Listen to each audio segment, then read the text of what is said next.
이제 한 2주 전부터 날씨가 다시 더워지기 시작했습니다. 그동안에는 가을 날씨처럼 시원하고 선선해서 잘 지냈는데 이제 마지막 이 더위가 이렇게 기승을 또 부리는 것 같습니다. 더운 날씨에 더욱더 건강 잘 지키고 우리 아이들이 학교를 이번 주부터 시작하는데 건강 모습으로 잘 갈 수 있도록 늘 위해서 기도하겠습니다. 오늘은 말씀을 통해서 성령을 따라 행하라는 제목으로 말씀을 나누고자 합니다. 저와 여러분 모두는 이민자로 이 호주 땅에 와서 살아가고 있습니다. 그런 문제로 인해서 여러 가지 경제적인 문제, 또 자녀 교육하는 문제, 또 비자 해결해야 될 문제와 여러 가지 우리의 삶 속에 수많은 갈등과 고난 속에서 하루하루 살아가고 있습니다. 또한 신앙생활하는 그리스도인들 또한 이 문제 속에서 우리가 동일하게 하루하루 살아갑니다. 또 주일마다 이렇게 하나님 전에 나와서 예배드리고 말씀을 받아 한 주간 살아가기엔 우리 주변의 수많은 문제와 시험과 갈등 속에서 하루하루를 믿음으로 살기가 쉽지 않은 그런 세상 속에 우리가 살아갑니다. 여러분 어떻습니까? 우리가 주일날 한번 나와서 주일 설교 듣고 교회 밖에 나가면 이 받은 말씀, 오늘 주신 나에게 그 하나님의 말씀을 얼마 동안 기억하며 우리가 살아가고 있다고 생각하십니까? 주일 받은 말씀으로 일주일의 삶을 승리하는 비결이 과연 무엇이 있을까요? 사도 바울은 오늘 우리에게 주시는 말씀을 통해 세상의 일과 성령의 열매를 대조하면서 우리에게 성령을 따라 행할 것을 말씀해 주고 있습니다. 오늘 이 성령을 따라 행하는 그러한 말씀을 통해서 우리가 일주일 동안 어떻게 하면 이 세상과 싸워 승리할 수 있는지 오늘 말씀을 통해서 은혜를 받고자 합니다. 먼저 첫 번째는 육체의 몸, 육신의 욕심을 따르지 않아야 한다고 17절과 21절에서부터 말씀합니다. 사랑하는 여러분, 우리는 모두가 다 믿음을 소유하고 있다고 이 시간 자신하고 있습니다. 그렇다면 믿음 되게 하는 역사를 내 삶에 나타나도록 우리가 하루하루를 살아야 합니다. 이 믿음을 소유하지 못하는 사람은 끊임없이 율법의 정죄로 인해 세상 속에서 갈등하고 씨름하며 성령의 인도하심을 받는 삶이 어떤 삶인지 모르고 살아가게 됩니다. 멸망으로부터 구원받는 유일한 방법은 우리가 성령을 따라 사는 것입니다. 이렇게 살지 못하게 되면 그 반대로 육체의 욕심이 우리를 지배하게 됩니다. 성령은 인간의 마음속에서 사람이 영적인 일들을 이해하고 돕는 역할을 합니다. 그래서 고린도전서 2장 14절에 보면 육에 속한 사람은 하나님의 성령의 일들을 받지 아니하니 이는 그것들이 그에게는 어리석게 보이며 또 그는 그것들을 알 수도 없나니 그러한 일은 영적으로 분별되기 때문이라 말씀합니다. 예수 그리스도를 영접함으로 하나님의 아들이 되는 것과 하나님을 아버지라 부를 수 있게 하시고 사람들 속에 임재하여 예수 그리스도를 성품을 담게 하는 것이 하나님의 영, 성령의 일입니다. 바울은 오늘 본문 말씀을 통해서 죄들을 기록하는 목적은 선명하게 드러나는 죄들을 무감각하게 범하고 있는 자들에게 경고의 말씀을 주고 있습니다. 이런 것들을 육체의 일, 욕심이라고 하여 15가지를 제시하고 육체의 욕심을 따르지 말고 성령을 따라 행하라고 저와 오늘 여러분에게 권면해 주고 있습니다. 그렇다면 육체의 일, 욕심이 오늘 본문에서 무엇이라고 말씀합니다. 오늘 우리 윤서가 또박또박 읽어준 말씀을 통해서 우리가 15가지를 볼 수 있습니다. 첫 번째는 음행입니다. 이 헬라어 포로데기아라는 말은 간통으로 불법적인 그러한 이 성관계를 말씀합니다. 이런 음행에서 벗어나야 한다고 이 사도 바울은 경고합니다. 두 번째는 더러운 것을 멀리하라고 말씀합니다. 이 헬라 아카다레시아라는 말은 육체적인 행동뿐만 마음으로 범하게 되는 불경건한 욕망까지도 다 버려야 한다라고 말씀합니다. 이런 것들을 더러운 것이라고 표현합니다. 또 호색이라, 세 번째는 호색이라고 했는데 아스알게이아, 이 말은 자제력이 부족함을 뜻하기도 하지만 더러운 것과 같이 사용되어서 불경건하고 더러운 욕망을 탐닉하면서도 부끄러운 줄 모르는 그러한 상태를 말하는 것이 호색이다, 그렇게 이야기합니다. 네 번째는 우상 숭배라고 말씀합니다. 피조물에게 절대적인 가치를 두고 예배하게 하는 것을 뜻하는 말에서 시작된 에이돌라트라리아는 말을 사용하는데, 이 말은 기독교로 개종한 자들이 반대로 사용하여서 불신앙으로 우상 숭배를 표현했던 말입니다. 여러분, 우상 숭배가 무엇이겠습니까? 하나님보다 더 사랑하는 게 우상입니다. 현대를 살아가는 우리에게는 물질이 될 수 있고 또 자녀가 될 수 있고 여러 가지가 될 수 있습니다. 우리가 하나님을 믿는다고 말하고 있지만 불신앙의 상태에 있는지 우리는 오늘 말씀을 통해서 살펴보아야 합니다.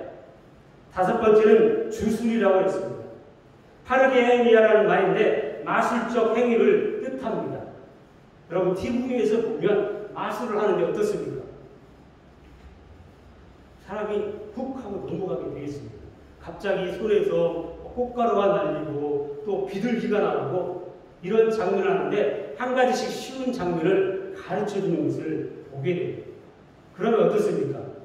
속임수가 나옵니다. 그런 주술은 그런 의미로 사용된 말입니다. 마술을 통한 속임수라는 말로 악의 세력들과 결탁하여서 이 선한 사람들을 속인다라는 말이며 우상 숭배와 밀접한 관계를 가지는 말이 주술입니다. 여섯 번째는 원수 맺는 것이라고 했습니다.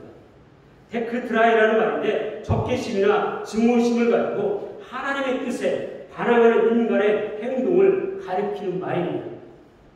우리가 살아가는 삶 속에서 나타나는 증오심이 계속적으로 반복되면 결국은 원수를 만들게 된다는 뜻입니다. 우리 지난번에 황 목사님이 이 원수를 사랑하라는 이야기를 했잖아요. 그죠? 기억나십니까? 남편하고 아내가 저녁 예배를 드리러 가야 되는데 그날은 아내가 피곤해서 못 간다고 했답니다. 그쵸?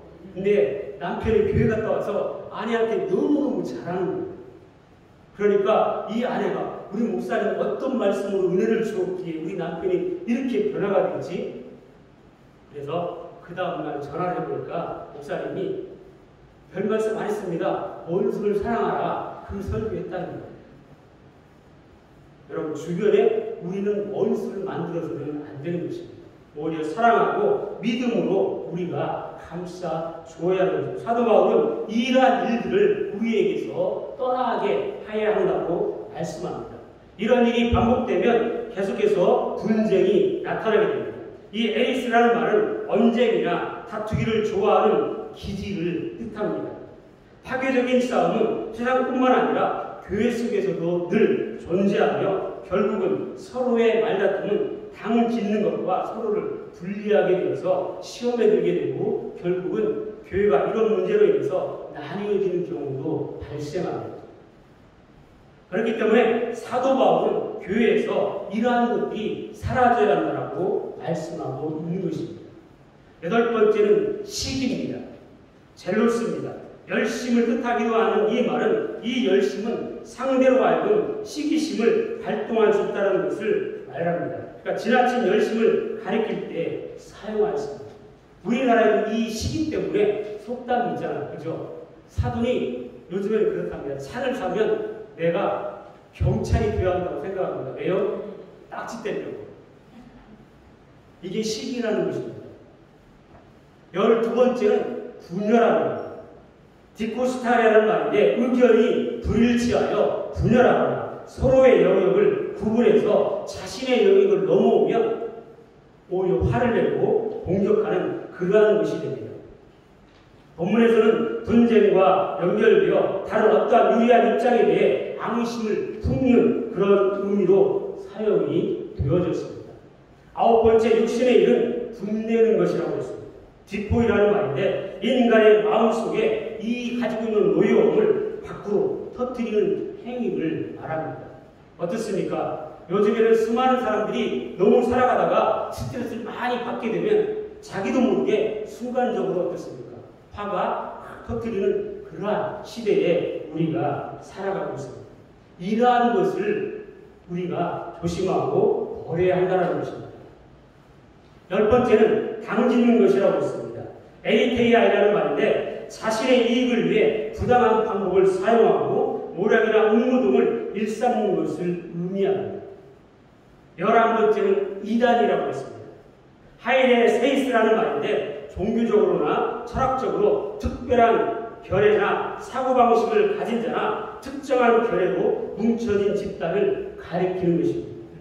초대교회에서는 복음을 해방하고 예수 그리스도의 십자가를 부인하는 그러한 사악한 자들을 칭하는 말로 이단으로 통용이 되었습니다. 우리 주변에도 지금도 이런 이단들이 수많은 사람들이 우리를 유혹하고 현혹하기도 합니다. 여기에 우리가 넘어가지 않도록 말씀의 중심에 바로 서야 합니다. 13번째는 투기하는 것이라고 했습니다. 푸도노이라는 말인데 질투하여 남의 것을 빼앗으려 하는 악한 행위를 말하는 것이 투기입니다. 14번째는 술 취함이라고 했습니다. 메라의 말인데 지나친 음주를 뜻합니다. 마지막으로 방탕함이라고 했습니다. 이 코코이라는 말인데 술에 취해 흥청거리며 향락주의를 떠나서 하나님을 떠나서 육체를 따라 살아가는 삶을 말씀합니다. 사도 바울은 이상 15가지 육체의 일을 하는 자는 아브라함의 자손이 아니라고 말씀합니다. 또한 아브라함의 유업도 받지 못할 자들이라고 경고합니다.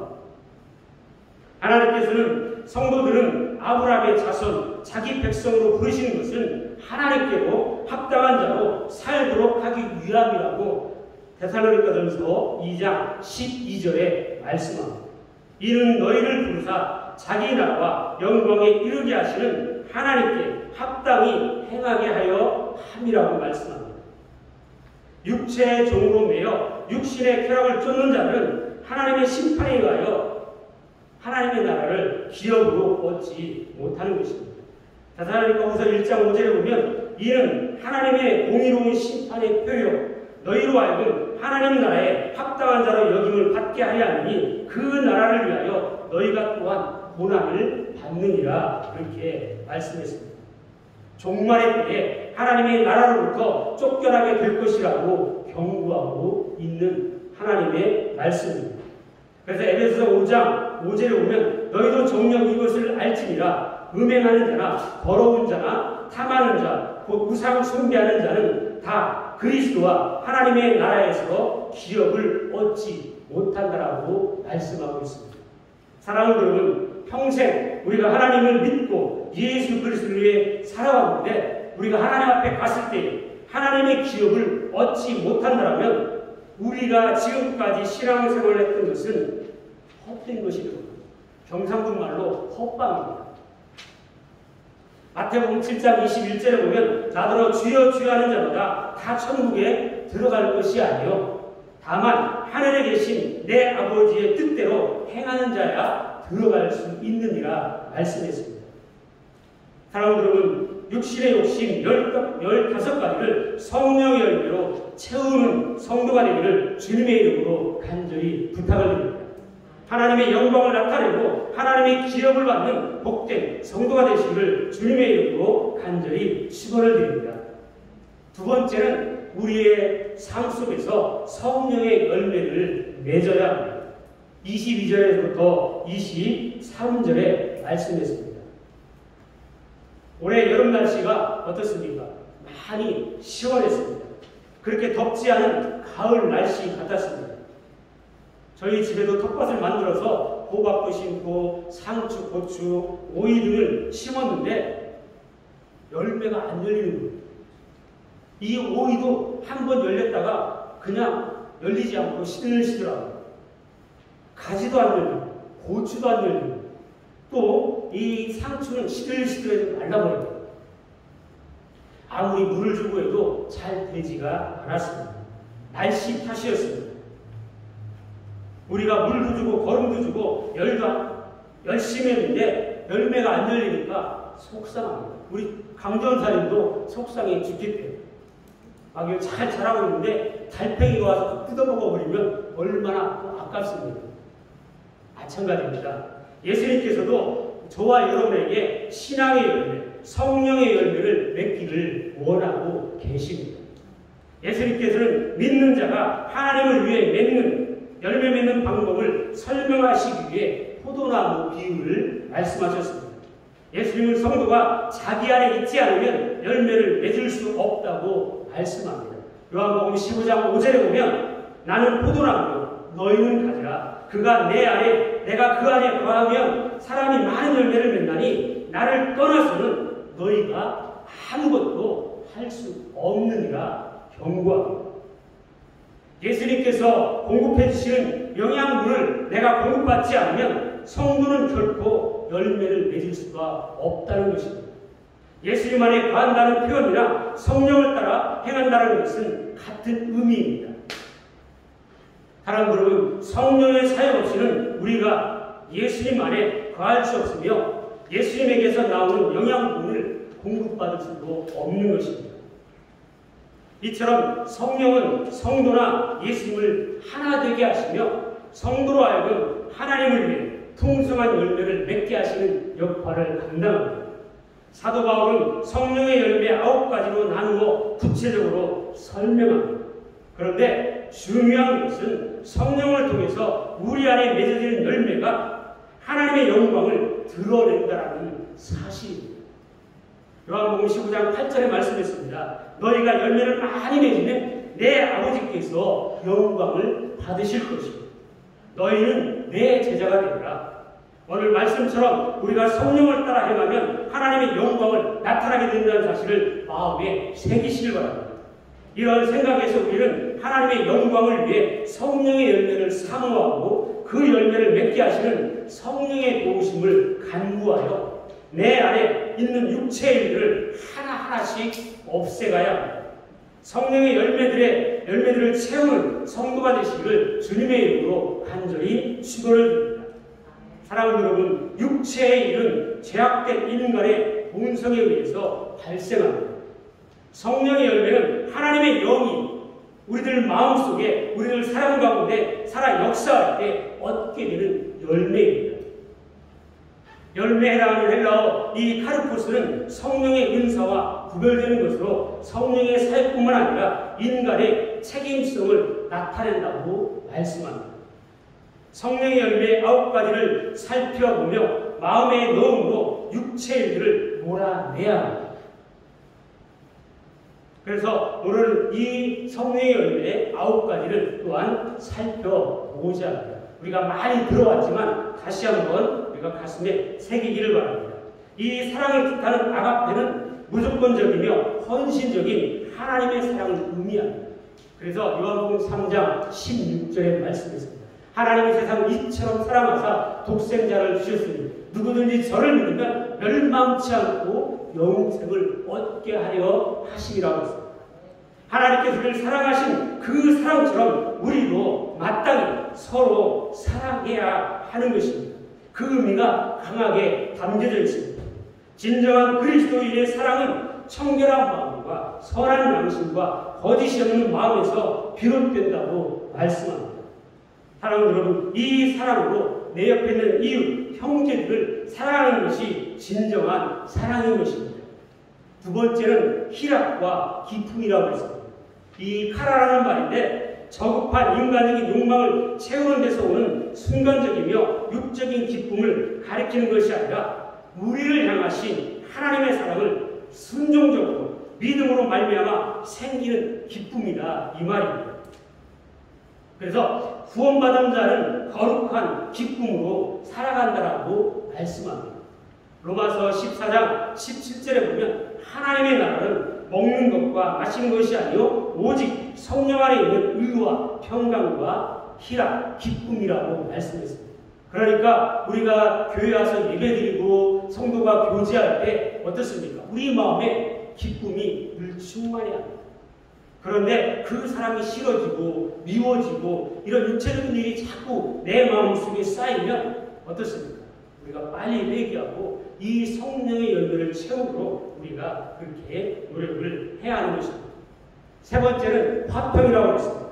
평안, 평강, 평화의 뜻하는 말로 이 에이엘이라는 말과 또 히브리어 샬롬과 같은 뜻으로 그렇게 쓰여졌습니다. 중보자 되신 예수 그리스도가 십자가 위에서 이루신 그러한 화해로 말미암아 얻게 된 하나님과의 화평을 의미하는 말씀입니다. 이러한 화평이 우리 자신의 마음과 삶의 평화를 가능하게 만들어주는 것입니다. 하나님의 평강이 우리 마음속에서 역할을 한다면 그 평강이 우리의 마음과 생각을 지키면 우리들은 성도들의 관계 속에서도 늘 화평과 충만이 이루어지게 되는 것입니다. 네 번째는 오래 참음이라고 했습니다. 이 여기에 해당하는 마크레 드에미아라는 말은 마음과 감정을 뜻하는데 이 마음과 감정이 같다라는 것입니다. 어떤 상황 속에서도 계속적으로 참음으로 다른 사람을 관용할 줄 아는 성품이라는 것입니다. 이 말은 하나님의 오래 참으심과 근거합니다. 여러분 어떻습니까? 하나님께서 저와 여러분에게 오래 참아주시지 않으면 이 자리에 있을 수 있는 사람은 단 한 사람도 없을 것입니다. 로마서 2장 4절에 말씀했습니다. 혹 내가 하나님의 인자하심이 너를 인도하여 회개하게 하심을 알지 못하여 그의 인자하심과 같이 용납하신 것 같이 길이 참으심이 풍성함을 멸시하냐. 그럼 하나님이 길이 참으셔서 지금도 우리를 기다리시는 것입니다. 다섯 번째는 자비입니다. 인자를 뜻하는 이 크레스토테스라는 말인데 친절한 성품, 다른 사람들에게 기꺼이 봉사하려는 마음을 뜻하는 말로 하나님의 성품을 닮아가는 것을 의미합니다. 우리가 늘 하나님의 성품을 닮아가고 노력하고 이러한 마음을 우리의 마음으로 채워야 합니다. 여섯 번째는 양선이라고 했습니다. 선함. 이 아가도 시네라는 말인데 선한 행동과 선한 성품을 같이 나타내야 할 때 일컫는 말입니다. 그러니까 선한 말만 하는 것이 아니라 행동도 선한 행동으로 함께 이루어져야 한다는 뜻입니다. 일곱 번째는 충성입니다. 피스티스라는 말인데 하나님께 대한 이 확신이나 신앙을 뜻하기도 하지만 다른 사람들이 나 자신을 믿고 의지할 수 있도록 하는 그러한 자질을 뜻하기도 합니다. 여덟 번째는 온유라고 했습니다. 프라우테스라는 말인데 이웃을 향한 그러한 사랑을 의미하며 우리에게 어떠한 해를 가하는 자에 대하여 위협적인 보복으로 하지 않고 나의 반대자를 향해서 자제하고 올바르게 그를 인도하고 그를 참아주고 사랑으로 감싸주는 것을 말씀합니다. 그래서 갈라디아서 6장 1절에 말씀했습니다. 형제들아 사람이 만일 범죄한 일이 드러나거든 신령한 너희는 온유한 심령으로 그러한 자를 바로잡고 너 자신을 살펴보아 너도 시험에 받을까 두려워하라. 그렇게 말씀합니다. 마지막 아홉 번째는 절제입니다. 에크라테리아라는 말인데 육체의 욕심을 이겨낼 줄 아는 그러한 의미라는 말씀입니다.